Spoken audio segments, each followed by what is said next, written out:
I bet this will be a new one for you guys and gals that watch my channel. I bet you guys didn't know that I'm the reigning Pelican champion for my street here.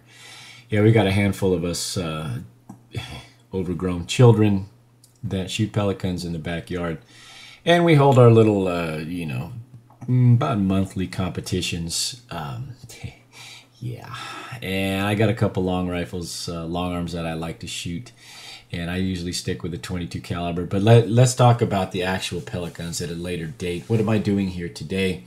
Today I'm building a pellet trap. And I don't know what I'm doing yet. I salvaged these covers. These are Datacom covers. I salvaged these out of an apartment building that I was doing work in last week. The Datacom boys were there. They were upgrading their system for the building. And they were keeping all the aluminum and copper. The base plates for these guys were aluminum. And every terminal inside of there was copper. And they were throwing these 4 covers off to the side because it wasn't worth them to scrap because it's just carbon steel. It's just painted plate steel here or whatever, carbon steel. And they didn't care because carbon steel is dirt price-wise compared to aluminum and copper. So I said, well, hell, I'll take them, throw them in my truck, I'll figure something out. Well, that was like a year ago. And they've been sitting in the corner of my hoard for about a year. And getting back to this little Pelican competition that we have going on here in the neighborhood, my 16-year-old is really kind of getting interested in this thing, and she wants to get into target shooting with the air rifle. And the targets that we currently are using for our little competition are at my neighbor's house because he has a gentler slope in his backyard. So what we do is we'll grab 5-gallon plastic buckets, which are free to me. I just go to my painter and pick up buckets and lids. We'll shovel full the bucket full of dirt, which is pretty sandy in our area. We'll put about a dozen sheets of newspaper over the top and snap the lid down over the newspaper. And then we'll set the bucket on its side and shoot through the lid. We'll hang targets on the lid and shoot through it. And that's kind of a low-down redneck kind of way to have a nice backstop that captures your pellets so you're not shooting lead into the earth. And there's no ricochets. Ricochets. I know that Irish guy, ricochet. And then the newspaper doesn't allow the sandy soil to fall back through your pellet holes. And when it becomes that you've put 750 or 1,000 rounds through the lid, you just go to the dollar store, contact paper, cut a square, and stick it over all your holes, and you're good to go. So I'm trying to lay this thing out, this pellet trap. My 16-year-old wants to get into shooting, and she doesn't necessarily want to hang out with a bunch of stinky guys when she's doing it, and she doesn't want to have to go down the street. So I figured I'd make something up here in the yard. And we could have gone 5-gallon buckets because that would have been the easy way to go. But, you know, I'm kind of an idiot, and, well, I'm an idiot. So I figure I'd build something. And I don't have any plans. I don't know what I have really going on in my head. I took a look at a couple different designs on the interwebs. And, yeah, I could have bought this real easy. But, you know, I could probably build something that's about 3 or 4 times better and definitely stronger than anything you'd be able to buy on the interwebs. So this steel here is pretty thick. I ended up testing it initially before I even started. I ended up taking my pellet rifle, which is a 22 caliber break barrel, and I fired it at one of these just dead straight on about 12 feet away, and it just put a dent in there. It didn't penetrate because this steel's pretty thick actually. So it's been several months since I've been able to burn any metal. I'm actually getting the opportunity to play with my welder and my plasma cutter, and it's a good day. It's a good day. It's late Saturday on June 21st. It's after work. But I figure it's the summer solstice, man. I've got till about 10 o'clock for the sun what goes down. And I have a few hours here I can play with it. I'm going to use a straight edge and use this plasma cutter. Now, remember, this is only about the 3rd or 4th time I've used this cutter, so I'm still trying to figure things out. I'm figuring out the most effective way to get an arc started, and drag speed on this thing was kind of tricky because it was painted, and the paint kept kind of gumming up and losing just my ability to drag it across there smoothly. But I get it figured out. It's a learning curve. It's cool. I like this plasma cutter. It was definitely a good buy. Much quicker than if I were cutting. My damn phone. My phone does not stop. It's definitely quicker than if I were doing it with a wheel. So I have no idea what I'm doing, honestly. My intention here is to make something kind of shooting arcade-like that has swinging targets that are going to make a nice report when it gets plinked, and helps keep the kids' interest, I guess. I mean, I don't mind at all poking holes in paper. That's kind of what I was reared on, poking holes in paper. But I figure I'd make it fun. I got all this material laying around that's doing nothing but laying around, and I had to come back in here with the cutter because I dragged it too quickly across a few areas and didn't quite get all the way through. This is pretty, like I said, this is pretty heavy material, and it should give me years of service. What did I do? I changed my mind here. I changed my mind on this thing about 4 times. I forgot I had to slice across the top. Look at that plasma cutter go. 20-year-old plus machine. Works like a champ. And my damn phone doesn't shut up. I'm telling you. It's brutal. Brutal, brutal.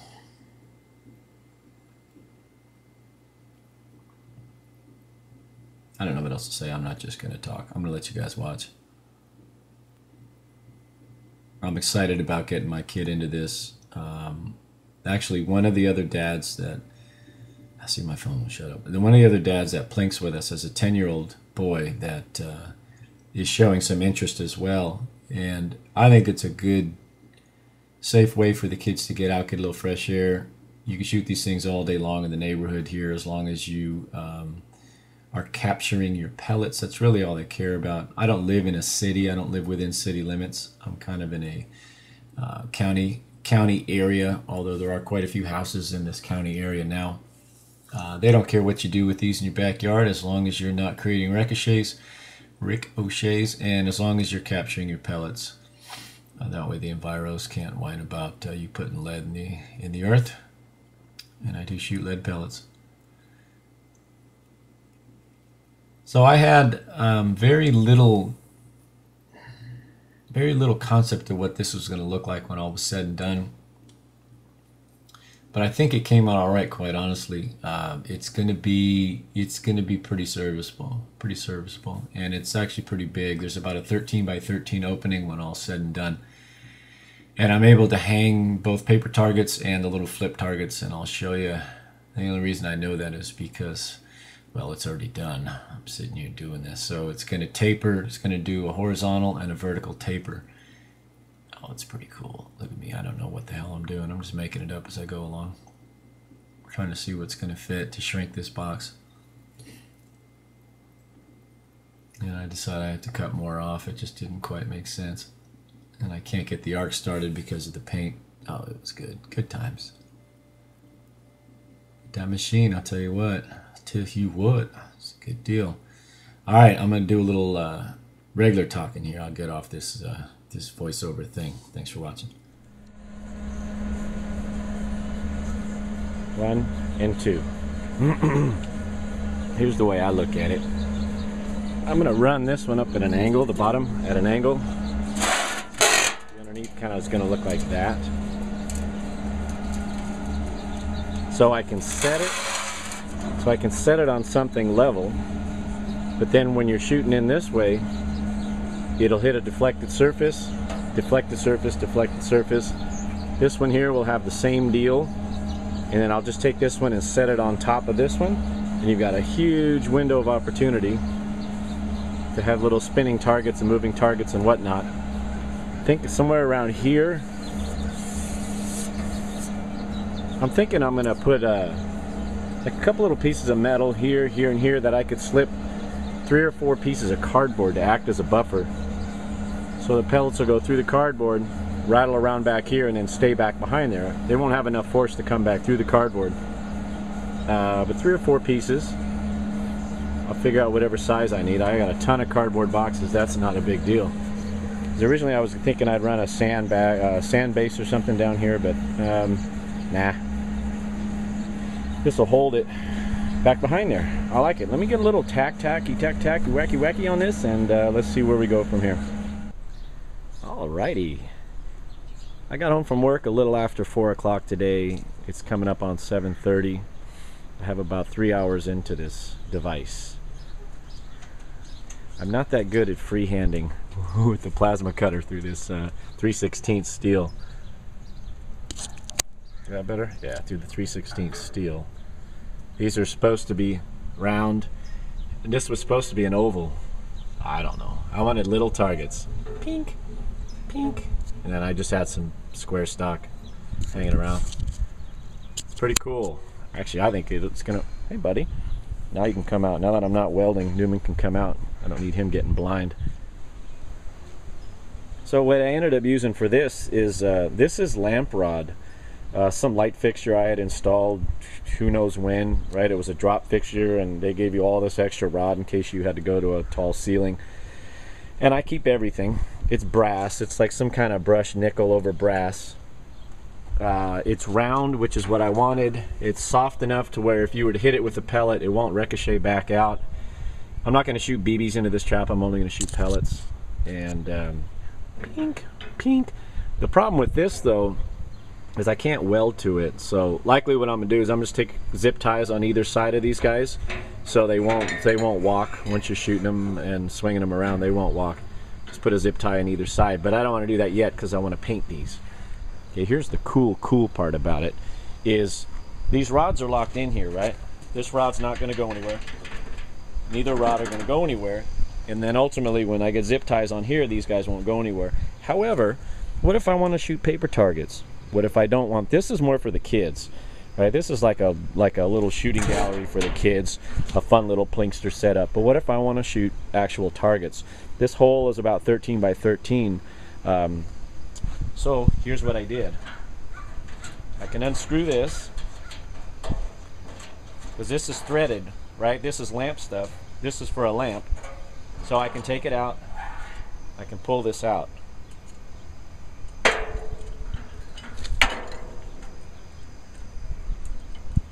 So after all this is done, said and done and painted, I can unscrew the ends, lose it, pull it out, and if you want to be a big boy and shoot paper targets,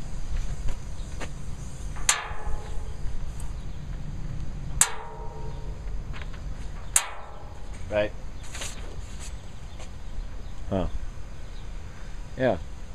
But anyway, I don't have any paper targets handy. They're you know, they're heavier paper and they lay flat anyhow. But that's all you'd have to do. Just a couple magnets will hold it up there, and then you can plink away with targets. I like it. I had a change of plans. Instead of running cardboard, I was going to use a cardboard baffle.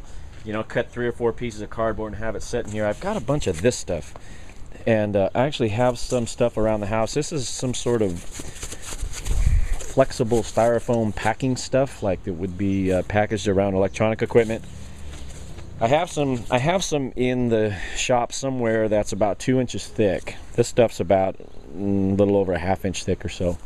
But if I cut it to fit, you know, I could stick it in, obviously in like 2/3 of the way or so back there, and the pellets will penetrate through this easily. And they won't ricochet back out, or they won't even fall back out. They'll just capture it and keep them all nice and back there. And when I want them, I just want pellets, I just pull the little packing stuff out. I think that'll work. I think that'll have some more longevity than cardboard, although I still could do cardboard. But anyhow, that's where we're going to leave it for today. I got to go in and eat some dinner. It's been a long Saturday, and I don't know if I'll be able to get to this tomorrow, but I wanted to get at least a start on it. And yeah, I could have bought one. If you guys are new to my channel, you know I don't like buying stuff, because I can 9 times out of 10 I can build something that's better and stronger. And this didn't cost me anything but a little bit of electricity and some weld wire. You know. All right, guys, thanks for watching. See ya.